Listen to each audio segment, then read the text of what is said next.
أعوذ بالله من الشيطان الرجيم بسم الله الرحمن الرحيم وفي موسى إذ أرسلناه إلى فرعون بسلطان مبين۔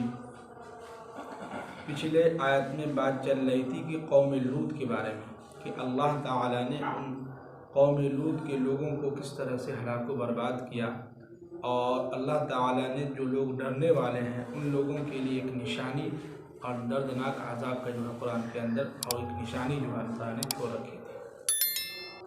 اب آگے اللہ تعالیٰ موسیٰ اور فرعون کے بارے میں۔ موسیٰ علیہ السلام ایک ایسے نبی ہیں جن کا تذکرہ قرآن میں 37 سے 26 مرتبہ آیا ہے، بہت تذکرہ آیا ہے ان کے بارے میں۔ کہہ رہے ہیں کہ وفی موسیٰ، اور اسی طرح موسیٰ علیہ السلام کا واقعہ بھی ہے کہ اذ ارسلناہ الی فرعون، کہ ہم نے ان کو فرعون کے پاس بھیجا بسلطان مبین، کھلی دلیل کے ساتھ، بہت ساری نشانیاں دلیل موسیٰ علیہ السلام کو دے کر بھیجا تھا، جیسے کہ لاٹھی کا جو ہے سانپ ڈنڈا ہے کہ نہیں۔ اب یہاں پر ایک پوائنٹ کی بات ہے جو کتاب کا ہم نے مطالعہ کیا کہ سانپی کا لاٹھی کا جو ہے سانپ بنانا یہ اللہ کے اختیار میں تھا، نہ کہ موسیٰ علیہ السلام کے اختیار میں، اس لیے کہ اللہ تعالیٰ نے حکم کیا تھا کہ اے موسیٰ تو اپنے لاٹھی کو زمین پر مارو، تو جو ہے سانپ بن گیا۔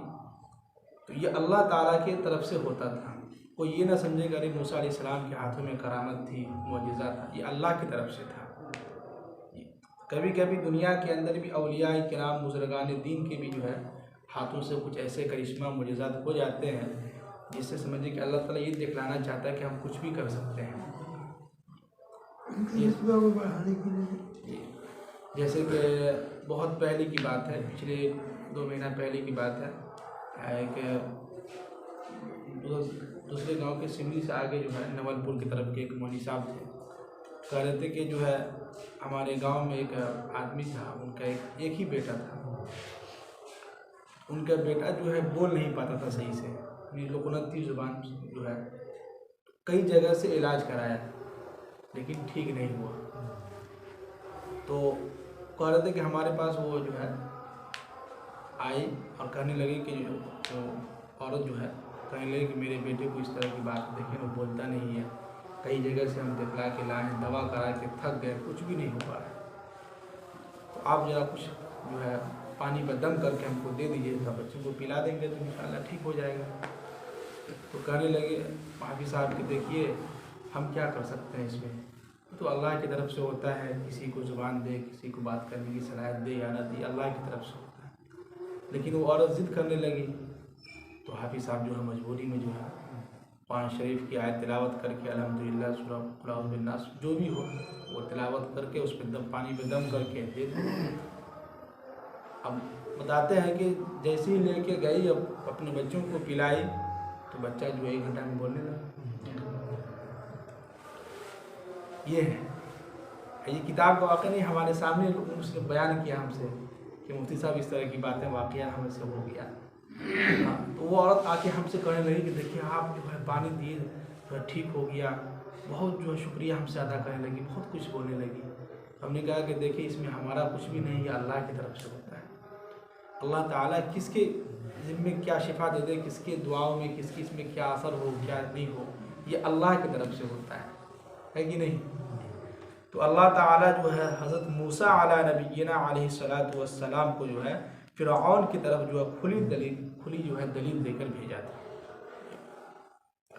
اب آگے کہہ رہے ہیں کہ فتولی برکنہ، تو فرعون نے کیا کیا کہ اپنے بازو پہ، اپنے طاقت پر اس نے جو اپنے منہ کو پھیر لیا، اور وقال، اور کہنے لگا کہ ساحر، یہ تو جادو ہے، یہ کیا ہے؟ جادو ہے، او مجنون، یا جو ہے پاگل ہے، مجنون ہے۔ کہتے ہیں جب انسان کے پاس عہدہ اور طاقت، پیسے، یہ سب چیزیں آ جاتی ہیں نا، تو ان کے سامنے جو ہے کچھ بھی باتیں کر لیجیے سب ان کو بیکار ہی لگتی ہے۔ فرعون جیسا سرکش آدمی، کتنا تکبر، گھمنڈ تھا، اور اس کو گھمنڈ اس لیے تھا کہ ہم جو ہے وہ یہ کہتا تھا کہ میں تمہارا خدا ہوں، اور سمجھتا کہ سب کچھ میرے ہی قبضے قدرت میں ہے، اور موسیٰ علیہ السلام کو یہ بھی کہتا تھا کہ بتاؤ موسیٰ، میرے پاس جو یہ نہر ہے، میرے پاس یہ محل ہے جس کے نیچے جو ہے نہریں جاری ہیں، میرے پاس جو ہے کنگن ہے سونے کے، سب کچھ ہے، اور تم جو ہے اپنے آپ کو نبی کہتے ہو، تمہارے پاس تو ہاتھ میں ایک کنگن بھی نہیں ہے پہننے کے لیے، وہ تو دور کی بات، تمہارے پاس تو گھر بھی نہیں ہے رہنے کے لیے۔ یہ تانا دیتے تھا فرعون۔ لیکن کسی کہنے والوں نے کہا ہے نا کہ یہ جب تک انسان زندہ ہے تو یہ زمین ہم کو رزق دے رہا ہے کہ نہیں؟ زمین، ہر چیز جو ہے زمین سے ہی تو نکل رہا ہے جو ہم کھا رہے ہیں۔ وہی اگر انسان جب مر جاتا ہے تو وہی زمین جو انسان کو کھا جاتا ہے کہ نہیں؟ آج زندہ ہے تو وہی زمین ہم کو رزق دے رہا ہے، جیسے ہی مر جائیں گے وہی زمین ہمارا رزق جو ہے ہم کو کھا لیتا ہے کہ نہیں؟ پرندہ دیکھے ہوں گے، وہ پرندہ جو ہے چونٹی کو کھاتا ہے، چن چن کے، جب وہی پرندہ مر جاتا ہے تو چونٹی اس کو کھا جاتی ہے۔ تو اس دونوں میں کسی کہنے والوں نے کہا ہے کہ اس سے یہ سمجھ میں آتا ہے کہ وقت کبھی بھی بدل سکتا ہے۔ اگر آپ کے پاس طاقت ہے تو اس کا مطلب یہ نہیں کہ آپ کمزوروں کو جو ہے دبا دیں، اور آپ کچھ بھی جو ہے کسی کے جو ہے سب کے سامنے اس کی بےعزتی کر دیں۔ یہ کب تک آپ کے پاس طاقت رہے گی؟ کیا آپ 80 سال کے نہیں ہوں گے؟ کیا آپ کا بدن کمزور نہیں ہو پائے گا؟ کبھی زوال نہیں آئے گا؟ آئے گا۔ جو چیز عروج پہ جاتی ہے ہوا میں، تو آپ دیکھتے ہوں گے کہ ایک بال ہے، اس کو جتنا تیزی پھینکیں گے اتنا اوپر جائے گا، تو کیا وہ بال اوپر ہی رہے گا؟ نیچے آئے گا کہ نہیں آئے گا؟ آئے گا۔ تو اللہ تعالیٰ نے عروج بھی رکھا ہے تو زوال بھی رکھا ہے۔ عروج کی معنی آتا ہے اونچائی، اور زوال کی معنی آتا ہے نیچائی، پستی۔ اس لیے ہمیں کسی بھی چیز پر گھمنڈ تکبر نہیں کرنا چاہیے۔ آج کل معاشرے میں اور ہر جگہ کی بات کر رہے، کوئی یہ نہ سمجھے کہ ہماری بستی ہماری بات کر رہے، نہ، یہ ہر جگہ معاشرے کے اندر ہوتا ہے کہ گاؤں محلے میں، معاشرے میں اگر کوئی کمزور آدمی غلطی کر دیا تو سب لوگ مل کے اس کو جو ہے ظلم پہنچانے کی اس میں لگ جاتا ہے، سب لوگ اس کو پریشان کرنے لگتے ہیں۔ اور اسی جگہ، اسی محلے میں، اسی گاؤں میں کوئی اگر مالدار آدمی، پیسے والا آدمی کچھ غلطی کر دے، سب چپ چاپ، چپ رہو۔ یہ ہے معاشرے میں۔ اور یہی چیز جو ہے لوط علیہ السلام کے زمانے میں ہوتا تھا۔ اللہ نے ان کے اوپر عذاب کیوں بھیجا؟ یہی سب غلطیاں تھیں ان کے اندر۔ قرآن نے خود بیان کیا، آپ لوگ تفسیر میں سنے بھی ہوں گے، 20ویں پارے میں قرآن میں کہا کہ اے نبی صلی اللہ علیہ وسلم کہ یہ لوگ جو اپنی باری آتے ہیں، یعنی کوئی غریب آدمی غلطی کرتا ہے تو مالدار لوگ اس کے اوپر حاوی ہو جاتے ہیں، اس کو تکلیف پہنچاتے ہیں۔ جب یہ خود غلطی کرتے ہیں تو کچھ بھی نہیں، سب معاف۔ اس لیے جب معاشرے میں ہم آپ رہ رہے ہیں تو برابری کا انصاف کیجیے، سب کو ایک نظر سے دیکھیے۔ کوئی بھی غلطی کرے اس کو سزا ملنی چاہیے، اس کو ٹوکنا چاہیے کہ آپ نے یہ غلط کام کیوں کیا۔ صرف غریب کے لیے نہیں ہے کہ نہیں، سب کے لیے ہے۔ اسی طرح جو ہے فرعون کو بھی جو اللہ نے خوب طاقت و دولت دیا تھا، لیکن کیا ہوا، آگے اس کا بیان کر رہے ہیں۔ اب آگے کہہ رہے ہیں کہ فَأَخَذْنَاهُ، اللہ تعالیٰ کہہ رہے ہیں کہ ہم نے اس کو وَجُنُودَهُ، اور اس کے لشکر کو، فَنَبَذْنَاهُمْ فِي الْيَمِّ، ہم نے دریا کے اندر ڈبو دیا، اس کو پھینک دیا۔ آپ کو معلوم ہوگا کہ حضرت موسیٰ علیہ السلام کو اللہ نے حکم دیا تھا کہ آپ بنی اسرائیل کو جو ہے راتوں رات لے کے نکل جائیے۔ تو جیسے ہی فرعون اور پھر اس کے لشکر کو معلوم چلا تو فرعون اور اس کے لشکر جو ہے تمام جو ہے موسیٰ علیہ السلام کا پیچھا کیا۔ تو موسیٰ علیہ السلام تو اس طرف چلے گئے، اس لیے کہ بیچ میں تالاب آ گیا، ندی آ گیا تھا، تو اس ندی سمندر کو جو ہے پار کرنے کے لیے، اب یہاں پر ایک ایمان دیکھیے، یہاں پر ایک ایمان کا پتہ چلتا ہے کہ موسیٰ علیہ السلام جب وہاں پہنچے اور اس کے بنی اسرائیل بھی جب وہاں پہنچے، دیکھا کہ سمندر ہے۔ اب بنی اسرائیل کیا کر رہا کہ دیکھو موسیٰ ہم کو پھنسا دیا ہے، فوراً ان کا ایمان جو بھی خراب ہو گیا، فوراً جو ہے موسیٰ علیہ السلام کہنے لگا دیکھو موسیٰ آج ہم کو پھنسا دیا۔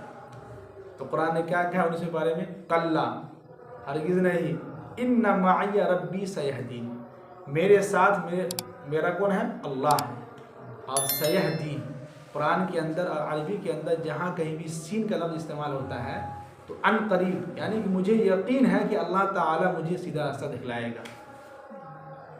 فوراً جو اللہ تعالیٰ نے موسیٰ علیہ السلام پر وحی کی کہ جو ہے کہ آپ کے ہاتھ میں جو لاٹھی ہے اس لاٹھی کو سمندر پر ماریے تو 12 راستہ نکل گئے۔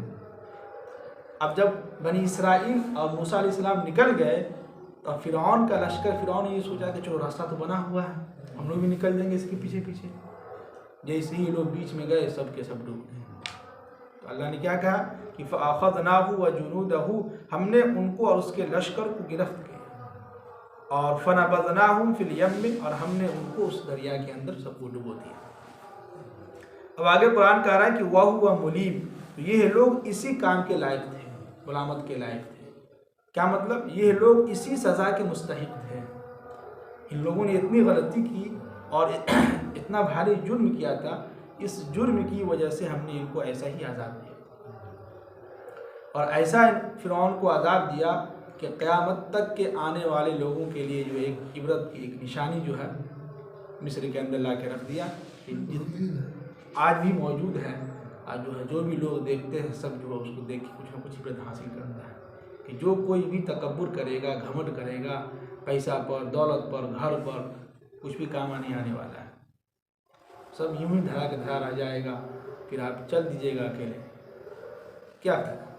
اس لیے اللہ نے جس حال میں بھی رکھا ہے، جیسا بھی رکھا ہے، سب کا حقوق دیکھتے ہوئے سب سے نرمی کے ساتھ، محبت کے ساتھ بات کرتے ہیں۔ اور یہ بات ہم نے شروع میں ہی کہا تھا، اور یہ ہم ہی نہیں سب کی بات کر رہے ہیں کہ شیخ سعدی نے کہا تھا میرے اندر کوئی عیب ہو، کیا کریں؟ اکیلے میں مجھ سے آ کے بیان کریں، ہے کہ نہیں؟ یہاں آنے کے بعد ہم کو بہت کچھ سیکھنے کو ملا، بہت کچھ آپ لوگوں سے سیکھنے کو ملا۔ میں تو دعا کرتا ہوں آپ لوگوں کے لیے کہ اللہ تعالیٰ آپ لوگوں کو لمبی عمر دے، اور آپ لوگوں کی وجہ سے ہمیں بہت کچھ سیکھنے کو بھی ملا، بہت تجربہ ملا زندگی کا سبق، ہے کہ نہیں؟ جیسے کہ ہم کو دعا کے بارے میں ہم کو معلوم نہیں تھا کہ فرض نماز کے بعد دعا کرنی چاہیے نہیں کرنی چاہیے، اس کے بارے میں کچھ بھی ہم کو معلوم نہیں تھا۔ ہم سمجھتے کہ ہاں فرض نماز کے بعد دعا مانگی جاتی ہے، لیکن جب یہاں آئے تو دیکھیے حاجی مقصود صاحب کتنے اچھے سے ہم کو سمجھائے، اکیلے میں بیٹھے اور اکیلے میں ہم کو بلائے، بھی گھر پر بلائے اور ہم سے بولے، اب انہوں نے کتاب بھی دی کہ آپ اس کا مطالعہ کیجیے، تو بہت کچھ ہم کو سیکھنے کو ملا۔ تب ہم نے ان کی باتوں پر یقین نہیں کیا، انہوں نے ایک کتاب دی، پھر ہم نے اپنے طرف سے جو ہے بخاری کا مطالعہ کیا، مسلم کا مطالعہ کیا، اپنے استاد سے بھی پوچھا، سب لوگوں سے پوچھا، سب نے کہا کہ فرض نماز کے بعد دعا مانگنا کوئی ضروری نہیں ہے، مانگنا چاہے تو مانگ سکتا ہے۔ تو سیکھنے کو ملا کہ نہیں؟ تو ہم تو سب کے لیے دعا کرتے ہیں، سب کا ہم سب کی عزت کرتے ہیں، سب کا احترام کرتے ہیں کہ بھائی آپ سب لوگ قابل احترام ہیں، زیادہ عمر کے لوگ ہیں، اور قرآن نے بھی اور اللہ کے نبی نے بھی یہ حکم دیا ہے کہ اپنے سے زیادہ عمر کے لوگوں کو کیا کریں؟ عزت کریں، احترام کریں۔ ہم تو کرتے ہیں، باقی جو ہمارے ساتھ جیسا کرے گا اللہ تعالیٰ ہے، اللہ تعالیٰ دیکھ رہا ہے، سب کچھ کریں گے نا، ہے کہ نہیں؟ اب یہاں تک جو سمجھیے کہ فرعون کے بارے میں مختصر میں 3 آیت میں بتلا دیا۔ اب آگے جو ہے قوم عاد کے بارے میں بتلا رہے ہیں کہ وفی عاد، اور جہاں تک اب قوم عاد کے واقعہ کے بارے میں ہے تو اذ ارسلنا، تو ہم نے ان کے اوپر علیہم الریح، ایک تیز آندھی کی ہوا جو ہے بھیجی، اور العقیم، العقیم کے معنی آتے ہیں ایسی ہوا چلی جو ہر بہتری سے بانج تھی۔ کیا مطلب؟ جب ہوا چلی تو اس ہوا میں کچھ بھی فائدہ نہیں ہوا بلکہ نقصان ہی ہوا لوگوں کا، ایسے کو عقیم کہتے ہیں کہ بغیر فائدے والی ہوا چلی تھی۔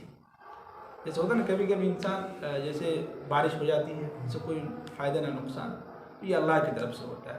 تو اللہ تعالیٰ نے قوم عاد پر ایک ایسی ہوا بھیجی، اس ہوا کے ذریعے سے اللہ تعالیٰ نے ان لوگوں کو ہلاک و برباد کر دیا۔ دیکھیے اللہ تعالیٰ کس قوم کو کس چیز سے ہلاک و برباد کر دے؟ ہوا کے ذریعے سے، ہے کہ نہیں؟ ہم لوگوں کے زمانے میں ہوا چلتی، آندھی آتی، کوئی مرتا ہے، ایسا درخت گر گیا، کسی کا گھر نیچے گر گیا، ایسے نقصان ہوتے رہتا ہے، لیکن اللہ تعالیٰ نے اسی ہوا کے ذریعے سے قوم عاد کو بھی ہلاک و برباد کر دیا۔ تو اللہ تعالیٰ کچھ بھی کر سکتے ہیں۔ اب آگے کہہ رہے ہیں کہ ما تذر من شیء اتت علیہ، تو یہ ہوا جس کے پاس سے بھی گزرتی تھی تو اس کو جو ہے چھوڑتی نہیں تھی، الا جعلتہ کالرمیم، کہ یہ کہ ان کو جو ہے سمجھیے کہ بھوسا بھوسا کر دیتی، یعنی یہ ہوا جو چلی تھی، جتنے بھی لوگوں کو یہ ہوا لگی تھی سب کو اللہ تعالیٰ نے بھوسا کی طرح جو ہے ایک دم بالکل باریک باریک کر دیا. تو ہوا کیا ہے؟ اسی ہوا کے ذریعے سے قوم عاد کے لوگوں کو کیا کیا؟ پورا ایک دم بالکل چورا چورا کر دیا. اس کا کیا مطلب؟ یعنی کہ پورا ایک دم دھجی ہوا، پورا ایک دم ختم، صاف سے ختم کر دیا. یہ کون کر سکتا ہے؟ اللہ تعالیٰ ہی کر سکتا ہے. جی اسی لیے قرآن بار بار کہتا ہے کہ اے نبی صلی اللہ علیہ وسلم ان کافر سے کہیے کہ تم لوگوں سے زیادہ پہلے کے لوگ طاقتور تھے کہ نہیں تھے؟ دیکھیے ہاتھ سے جو ہے گھر بنا لیتے تھے. آج ہم لوگ بنا پائیں گے؟ ایک اینٹا کو توڑنے کے لیے آپ لوگ جو ہے، جو لوگ مستری ہیں وہ کیا کرتے اس کو لیتے ہیں، کس سے توڑتے ہیں؟ مصلی سے. طاقت لگتی ہے. لیکن ان لوگوں کو دیکھیے اللہ نے کیا طاقت دیا تھا کہ پتھر کو جو ہے تراش رہے ہیں، گھر بنا رہے ہیں اسی. تو ہم سے زیادہ طاقتور تھے کہ نہیں؟ لیکن اللہ نے ایک ہوا کے ذریعے سب کو ختم کر دیا. کیا کیا؟ ایک ہوا کے ذریعے سے سب کو ختم کر دیا. اس لیے کبھی بھی ہمیں اپنی طاقت پر، گھر پر کچھ بھی نہیں کرنا. اللہ نے جیسا دیا ہے، جس حال میں بھی دیا ہے، جیسا بھی ہے، پہنیے، کھائیے، سب سے مل جل کے رہیے، سب سے محبت سے پیش آئیے. یہی تو زندگی ہے کہ نہیں؟ اللہ تعالیٰ قرآن کے اندر محبت ہی سکھا رہا ہے. کہیں ایسا قرآن نے کہا کہ ہم نفرت سکھا رہے ہیں؟ ہے کہیں؟ محبت ہی تو سکھا رہا قرآن کہ محبت سے رہیے، آپس میں مل جل کے رہیے. ہے کہ نہیں؟ اللہ تعالیٰ سے دعا ہے کہ اللہ تعالیٰ ہم سب کو عمل کرنے کی توفیق نصیب فرمائے. اشهد ان لا اله الا الله